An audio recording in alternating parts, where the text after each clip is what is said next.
পাপৰ ময়ো যে অংশীদাৰ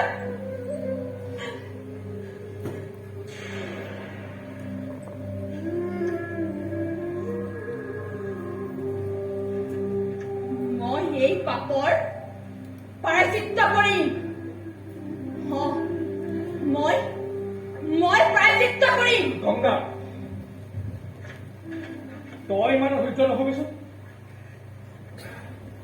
মনটো অকমান স্থিৰ কৰ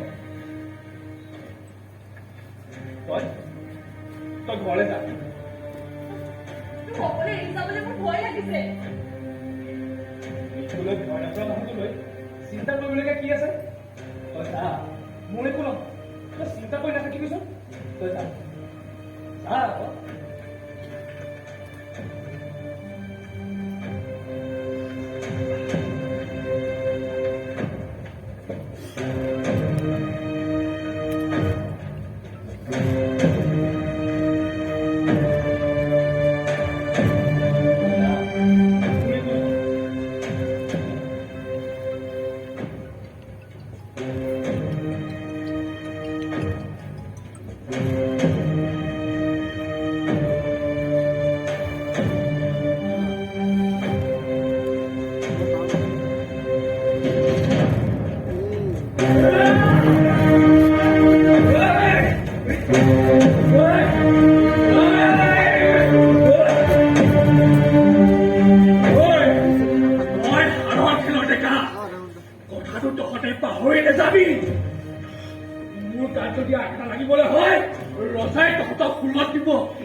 নহলে ইয়াত ডিঙি কাটি মই গুচি কৰিম তহঁতৰ ডাবৰ মোৰ ঘৰে পেলাই দে পেলাই দে নহলে মোক কাটি পেলা পেলাবলৈ কৈছো পেলা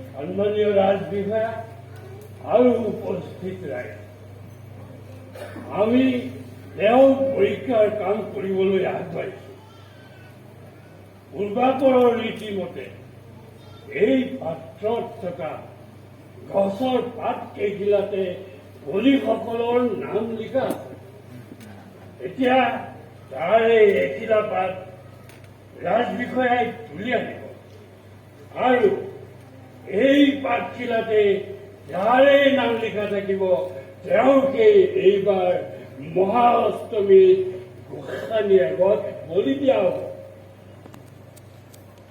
এতিয়া আমি ৰাজবিষয়াক অনুৰোধে কৰিলো আৰু তেখেতে পাত্ৰৰ পৰা এখিলা পাত তুলি আনো গোটেই নাম লিখি দিলে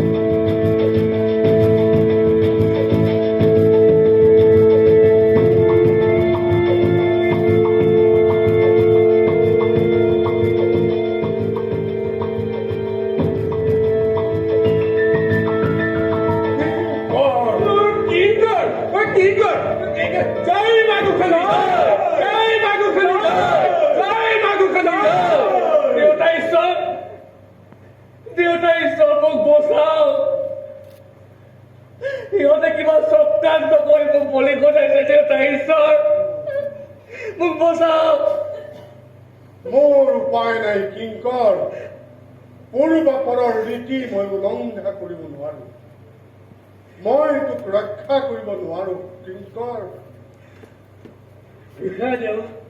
আমি এতিয়া বিদায়হে মাগো আৰু নহলে গোসাঁনীৰ পূজা সেৱা পদম হ'ব বলি নিৰ্বাচন প্ৰক্ৰিয়া ইমানতেই অন্ত পৰিছে আপোনালোক ঘৰা ঘূৰি যাব পাৰে বলিয়া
কিংকৰৰ দৰে তহঁতকো এদিন হাতে কঁকালে ৰছী লগাই জন্তুৰ দৰে চোচৰাই নিব বলিশালত সুমুৱাই তহঁতৰ ডিঙিৰ গুৰিতে দুচেও কৰিব তহঁতৰ হাত ভৰি চকু মুখবোৰ কিছু সময়ৰ কাৰণে চটফটাই থাকিব তাৰপিছত সকলো নিতাল হ'ব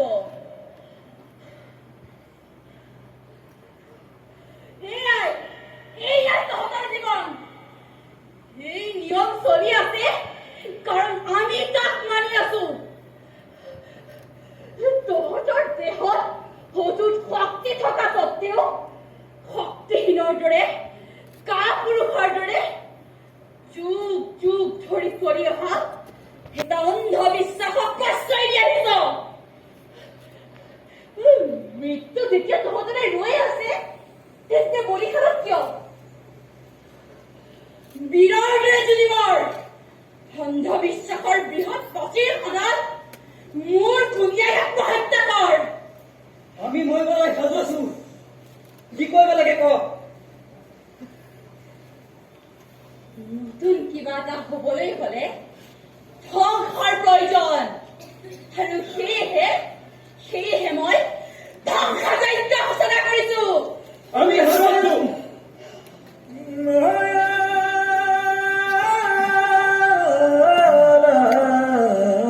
মানুহৰ এনে আচৰণ অশোভনীয় এয়া আজিৰ কথা নহয় যুগ যুগ ধৰি এই প্ৰথা চলি আহিছে বছৰেকৰ মূৰত এজন মানুহ গোসাঁনীৰ আগত বলি দিলে দেৱীয়ে বছৰটোলৈ ৰাইজক কুশলে ৰাখে অৰ্থাৎ ৰজা ঘৰীয়াৰ পৃষ্ঠপোষকতাতে নৰবলি প্ৰথা চলি আছে ৰজাই যেতিয়া প্ৰতিবাদ কৰা নাই তুমি কেনেকৈ ভাবিব পাৰা আৰু এই বলিৰ পৰা কৌশলেৰে ব্ৰাহ্মণ কায়স্থ পুৰোহিত আৰু আহোমসকলক বাদ দিয়া হৈছে তিৰোতা সকলকো বাদ দিয়া হৈছে পুৰুষ শাসিত সমাজত তিৰোতা হৈছে ভোগৰ সামগ্ৰী গতিকে তিৰোতাক বলি দিলে সকলোৰে অসুবিধা হয় মই তোমাৰ কথাত একমত হ'ব নোৱাৰিম যিদৰে সকলো তিৰোতা একে নহয় ঠিক সেইদৰে সকলো পুৰুষো একে নহয় সকলো পুৰুষে কেৱল তিৰোতাক ভোগৰ সামগ্ৰী হিচাপে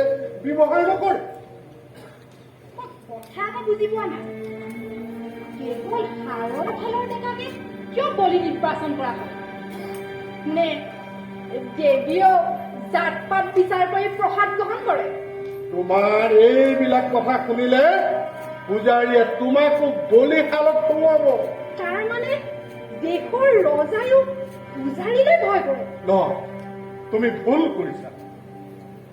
ৰজাই পূজাৰীলৈ ভয় নকৰে। ভয় কৰে কেৱল প্ৰচলিত ৰীতি নীতি, যি গোটেই সমাজ ব্যৱস্থা জুৰি আছে। প্ৰচলিত ৰীতি নীতিৰ বিৰুদ্ধে ৰজাই মাত মাতিলে প্ৰজা বিদ্ৰোহী হৈ উঠিব পাৰে। ধৰ্মলৈ মানুহে ভয় কৰে। সেয়ে মন্দিৰে বান্ধি দিয়া নিয়মকেই ৰাইজে বিনা প্ৰতিবাদে পালন কৰে। তেওঁ পৰীক্ষাৰ দিন ধৰি মই মানসিক অশান্তিত ভুগিছো। আপুনিয়ে কৈছিল শিল্পৰ এটা নিপুণ যুঁজাৰু। ভাবি চাওকচোন, কালিলৈ যদি আমাৰ দেশ কোনোবা শত্ৰুৱে আক্ৰমণ কৰে আৰু শিল্পৰ দৰে নিপুণ যুঁজাৰুবোৰ যদি দেৱীৰ আগত বলি দি শেষ কৰি পেলোৱা হয়, তেন্তে আমাৰ দেশখন শত্ৰুৰ হাতৰ পৰা কোনে ৰক্ষা কৰিব? কিংকৰৰ দৰে যুঁজাৰু এজন হেৰুৱাব লগা হোৱাটো দেশৰ বাবে এটা ডাঙৰ ক্ষতি। কিন্তু কি কৰিবা, সমাজখন এক কৰি ৰাখিবলৈ কিছুমান ত্যাগ কৰিবইলগীয়া হয়। মন্দিৰৰ দৰে এইটো পুৰা পবিত্ৰ স্থান। মৃতদেহ আৰু তেজৰ শিবিৰেৰে শ্মশানত পৰিণত কৰি পেলাইছে। দেউতাইশ্বৰ গংগা আহিছে। গংগা আহিব।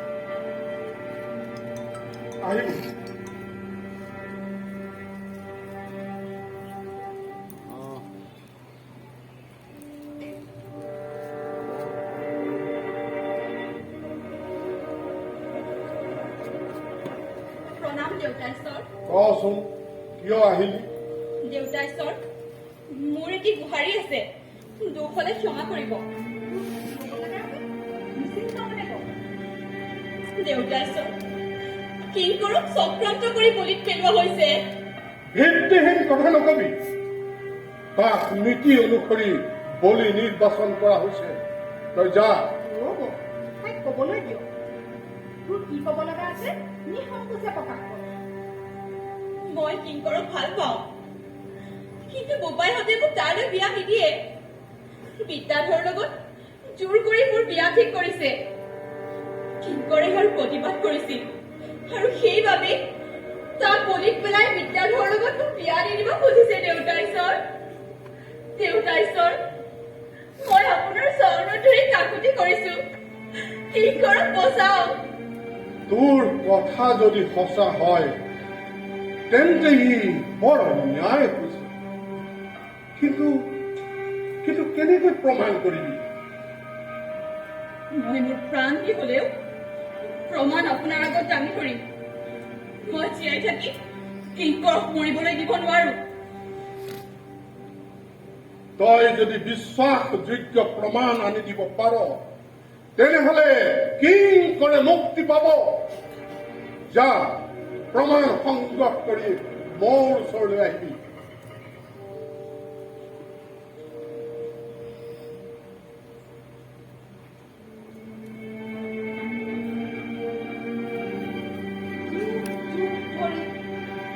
সমাজখন এনেদৰেই চলি আহিছে।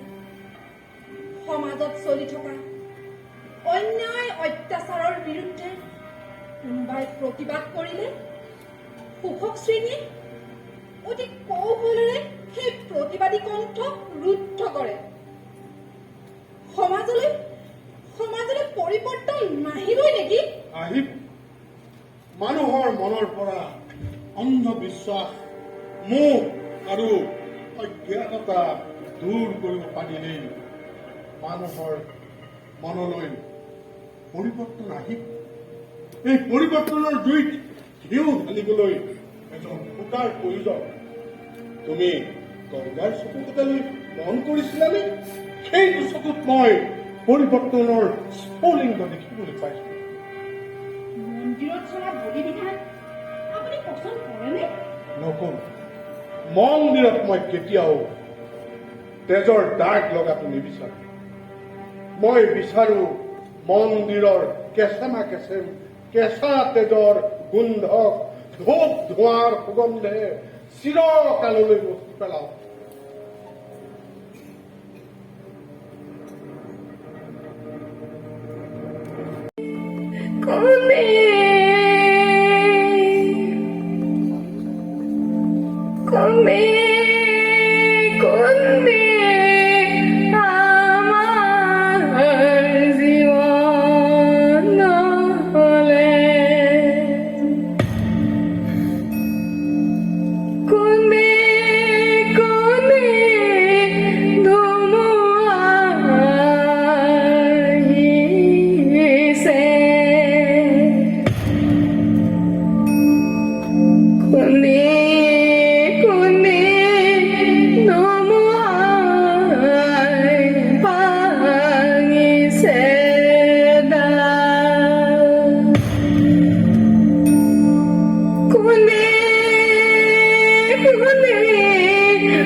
আজি ষষ্ঠী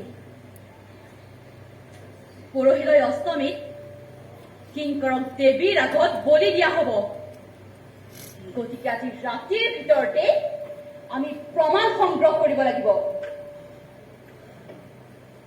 বলি দিয়াৰ আগতেই পূজাৰীয়ে তাক সজাই পৰাই ৰাইজক দেখুৱাবলৈ বাহিৰলৈ উলিয়াই আনিব আৰু তাৰ সম্পূৰ্ণ সুযোগ আমি গ্ৰহণ কৰিব লাগিব।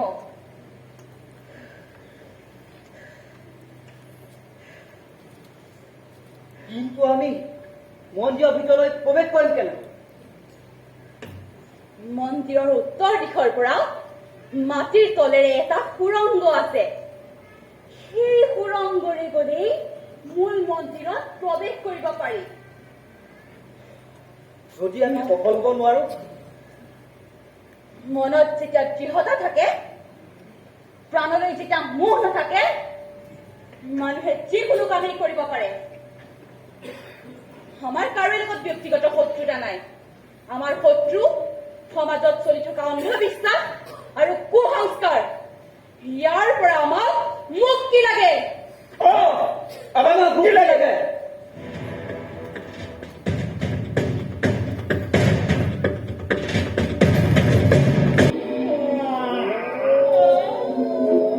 Hey, যা যা বুলি কৈছো যা আকৌ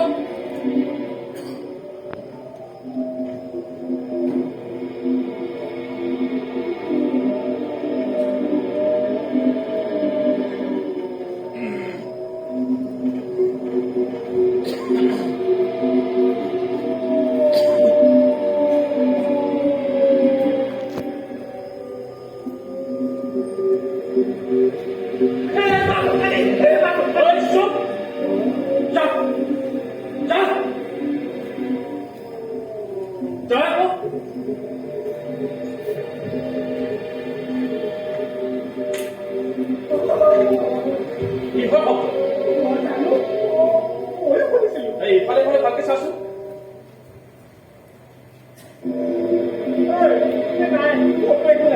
কিন্তু শব্দটো কৰিব মানুহৰ ভৰিত পূজা শব্দৰে লাগিছে। তই ইয়াত ভালকৈ চাবি, মই আমাক গীতটো চাবা। সি যদি কেনেবাকৈ পলাই গ'ল, তেতিয়া আমাৰ দুইটাই মোৰ ডিঙিত নাথাকে। ভয় লাগিছে মই ইয়াত অকলে নাথাকে। মই ইফালে যাতে কি কৰে যদি মোক পায় একেবাৰে মোক ধৰি মাৰিব। মূৰ্খ নেকি? হাতে কঁকালে ৰছী লগাই থোৱা মানুহ এনেকুৱা মুকলি হ'ব? কাইলৈ তাক মৰি দিয়া হ'ব।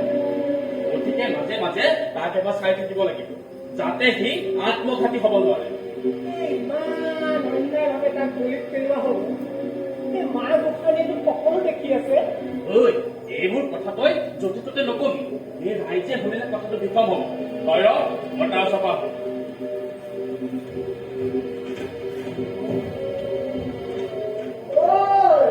সোনকালে আহিবি কিন্তু।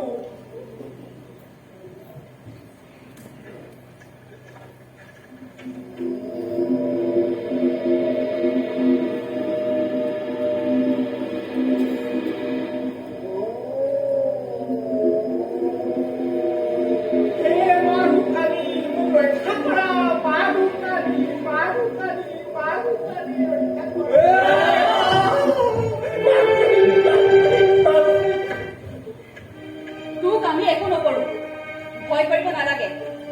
মাত্ৰ চিঞৰ বাখৰ নকৰিবি, নহলে তেতো মোহাৰি মাৰি পেলাও। যদি আমাৰ কথা মতে চল তেন্তে ক চলি নচল? চলিম চলিম চলিম। এতিয়া কচোন, কিংকৰক কেনেকৈ চক্ৰান্ত কৰি বলিত পেলোৱা হ'ল? মই নেজানো মই নেজানো মই নেজানো। নেজানো?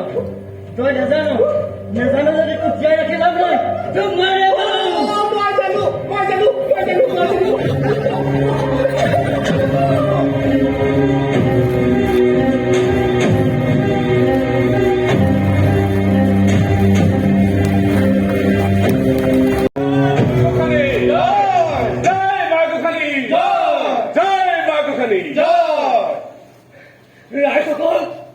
ৰাইজসকল মোক বচাওক।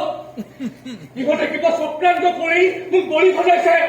মোক বচাওক ৰাইজ, মোক বচাওক। ৰাইজ বলি দিয়াৰ ক্ষণ সমাগত, গতিকে আমি বলিক দেওশাললৈ নিব লাগে।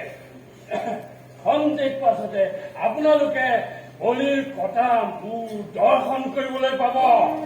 ৰাজ, বলিক বলিশাললৈ নিবলৈ নিদিব, কিয়নো ৰাজ বিষয়ে আমি অনুমতি নিদিয়ালৈকে বলিৰ দেহৰ অলংকাৰ খুলিব নোৱাৰে। এয়া পূৰ্বাপৰ নীতি।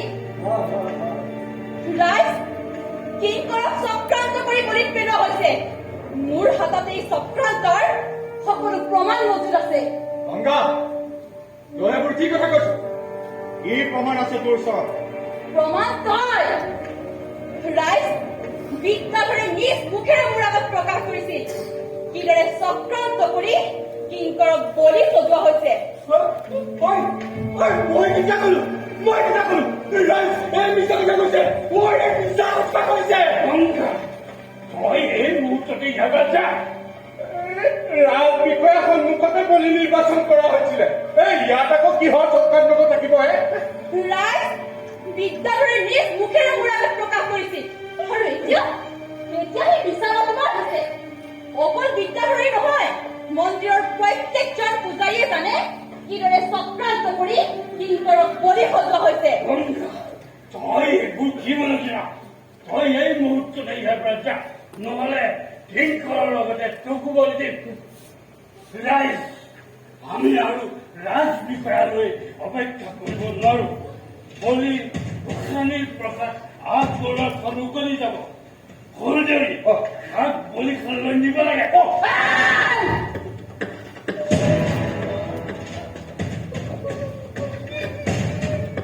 কিংকৰক বলি দিয়াৰ আগত মোক বলি দিব লাগিব।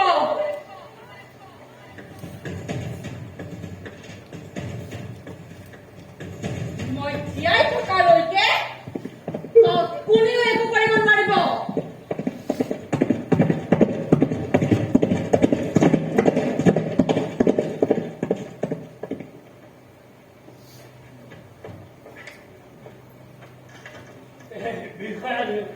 আপোনাৰ অপেক্ষা আমি ৰৈ আছো। বলিখন পাৰ হওঁ, আপুনি অনুমতি দিলে আমি কাৰ্য সমাপন কৰিব পাৰো। ৰাইজ, মই বলিক দুটামান প্ৰশ্ন কৰিব খোজো। সোধক বিষয়াদেউ, সোধক। কিংকৰ, তোৰ শেষ ইচ্ছা কি? মুক্তি।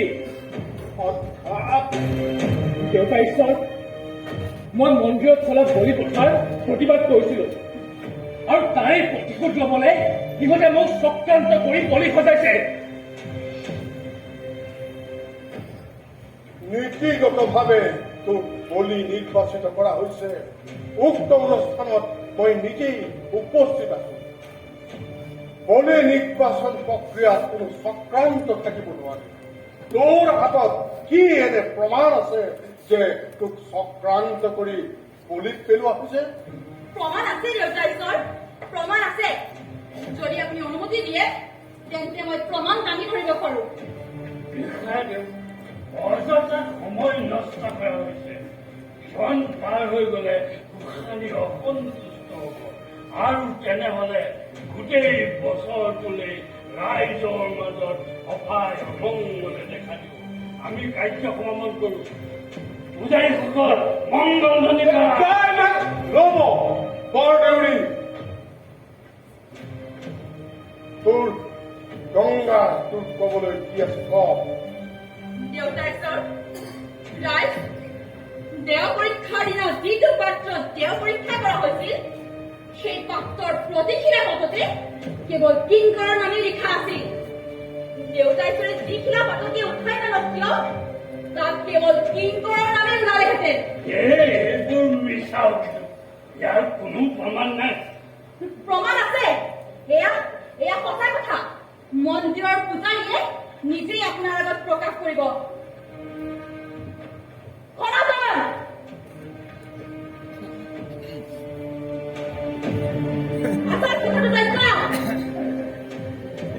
দেউতা ঈশ্বৰ, কাটিলেও কাটক, মাৰিলেও মাৰক, আমি পাতক কি?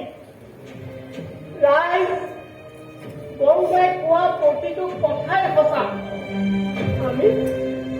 আমি সকলো পূজাৰীয়ে জানো।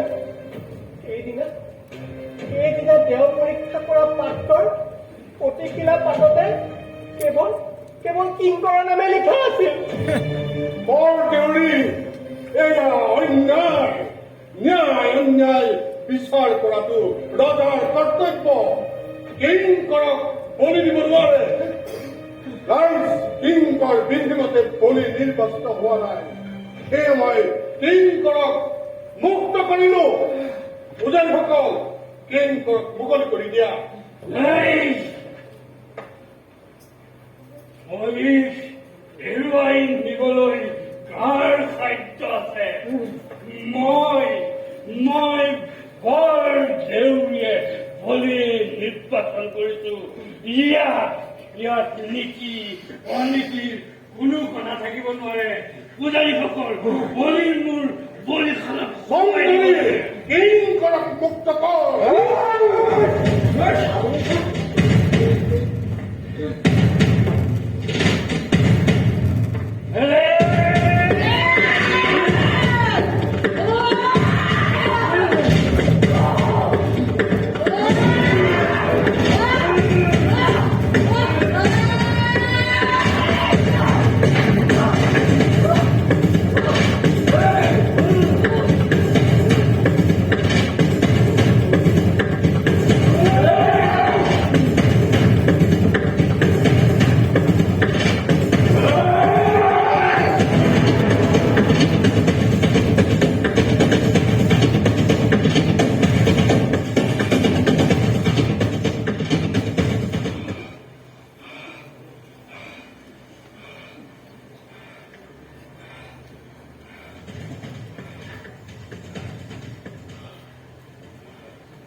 Ah!